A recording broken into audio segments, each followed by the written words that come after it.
Pelatih Persib Bandung, Boyan Hodak, membawa kabar positif terkait kondisi timnya. Ia menyebutkan sebagian besar pemain dalam kondisi baik. Hal ini penting menjelang jadwal pertandingan yang padat. Persib akan melakoni 4 pertandingan dalam 16 hari. Salah satu kabar baik adalah kembalinya striker andalan Persib, Andrew Jung, dari cedera. Ia sudah hampir tampil di laga sebelumnya saat melawan Bali United, namun Boyan memilih tidak mengambil resiko dan tidak memasukkannya ke daftar susunan pemain. Andrew Jung sudah kembali, bahkan di pertandingan terakhir dia sudah 90%. Tapi saya tidak mau mengambil resiko, ungkap Boyan Hodak. Kini kondisi Andrew Jung sudah sepenuhnya pulih, ia siap diturunkan di pertandingan berikutnya menghadapi Dewa United. Kehadirannya menambah kekuatan tim. Sekarang dia sudah 100% dan siap untuk pertandingan berikutnya. Boyan juga menyebutkan hanya ada satu pemain yang mengalami cedera ringan, yakni Luciano Guaikosea. Namun kondisinya diperkirakan segera pulih. Secara keseluruhan, tim dalam kondisi siap tempur. Hari ini hanya Lucho yang sedikit cedera, tapi saya rasa 1-2 hari juga sudah pulih. Ia menambahkan kontribusi pemain depan semakin merata. Hal ini menjadi kekuatan tersendiri bagi Persib. Tim tidak tergantung pada satu pemain saja.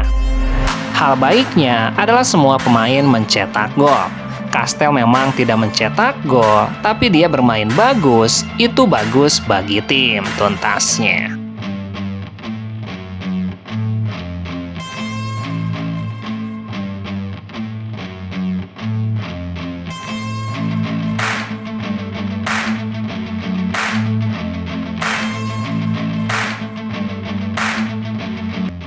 Pelatih Persib Bandung, Boyan Hodak, kembali menyoroti pentingnya peningkatan fasilitas latihan sebagai bagian dari upaya membangun tim yang lebih kompetitif. Hal tersebut disampaikannya usai sesi latihan di Stadion GBLA pada Rabu 15 April. Sebelum memperpanjang kontrak, Boyan menegaskan bahwa kebutuhan utama tim saat ini bukan sekedar apresiasi simbolis, melainkan peningkatan kualitas sarana penunjang. Lihat, saya selalu berusaha meningkatkan standar fasilitas latihan. Karena itu yang kami butuhkan, pemain butuh standar yang lebih baik. Di seluruh Indonesia, bahkan di Asia Tenggara, masih kurang lapangan latihan. Ini adalah fasilitas nomor 1 yang harus dimiliki setiap klub. Menurutnya, ketersediaan lapangan menjadi aspek mendasar yang masih menjadi tantangan, tidak hanya di Indonesia, tetapi juga di kawasan Asia Tenggara. Ia pun membandingkan dengan kondisi di Eropa, di mana klub-klub bahkan di level bawah telah memiliki fasilitas sendiri. Di Eropa, bahkan divisi 7 pun punya tempat latihan. Mungkin tidak yang terbaik, tapi mereka punya karena stadion tidak bisa dipakai untuk latihan terus-menerus. Nanti malah rusak. Boyan mengakui adanya perkembangan positif dalam fasilitas yang dimiliki Persib, terutama dari sisi tim medis. Hal ini dinilai berdampak langsung terhadap kondisi pemain yang lebih terjaga sepanjang musim. Itulah yang kami cari. Saya rasa beberapa fasilitas sudah meningkat, tapi kami masih perlu peningkatan di gym dan fasilitas medis. Bisa dilihat tahun ini tim medis jauh lebih baik, pemain yang cedera juga tidak sebanyak tahun lalu. Meski demikian, ia menilai kualitas lapangan latihan masih perlu ditingkatkan agar mampu menunjang performa sekaligus meminimalisasi resiko cedera pemain. Kualitas lapangan latihan juga harus ditingkatkan. Lapangan kami tidak buruk, tapi masih bisa lebih baik karena itu berpengaruh pada minimnya cedera. Ini penting untuk semua klub. Boyan menegaskan bahwa dorongan terhadap peningkatan fasilitas bukanlah tuntutan pribadi, melainkan bagian dari upaya membangun standar profesional di dalam tim. Bukan berarti saya menjadikannya syarat mutlak, tapi saya selalu mendorong manajemen untuk meningkatkan fasilitas latihan, tuntasnya.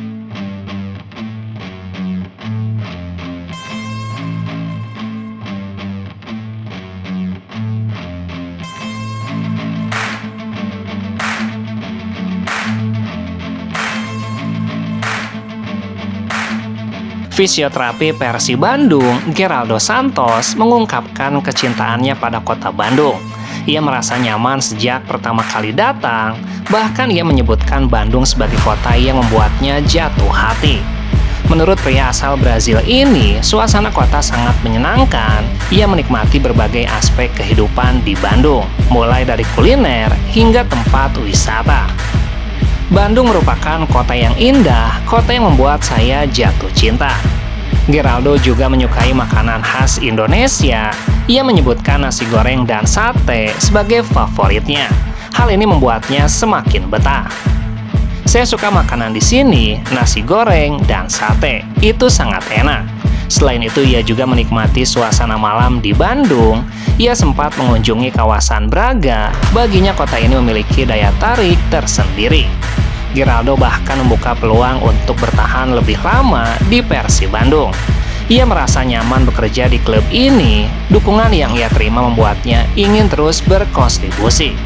Saya berniat untuk tetap di sini. Ini klub yang besar dan saya senang bekerja di sini, tuntasnya.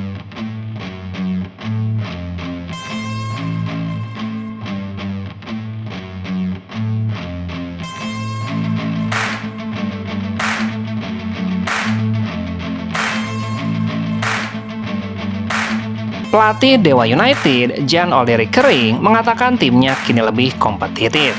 Dewa United akan menghadapi Persib pada pekan ke-28 di kandang sendiri. Kemenangan dramatis 1-2 atas tuan rumah Malut United di laga sebelumnya menunjukkan Dewa United telah berubah menjadi tim yang lebih kuat. Ini tidak lepas dari perubahan yang dilakukan pada jeda transfer paruh musim. Bahkan Jan Olde mengatakan, andai memiliki skuad seperti saat ini, dia yakin Banten Warrior akan bersaing di jalur juara. Saya juga masih percaya bahwa kami sebenarnya bisa bersaing dalam perebutan gelar jika sejak awal musim kami bekerja lebih keras dan membangun skuad seperti yang kami miliki saat ini. Saat ini, kami memiliki bangku cadangan yang sangat kuat dengan pemain-pemain berkualitas. Sesuatu yang tidak kami miliki di paruh pertama. Ia pun menjelaskan salah satu faktor yang membuat Dewa United melempem di putaran pertama karena persaingan di antara pemain tidak cukup ketat.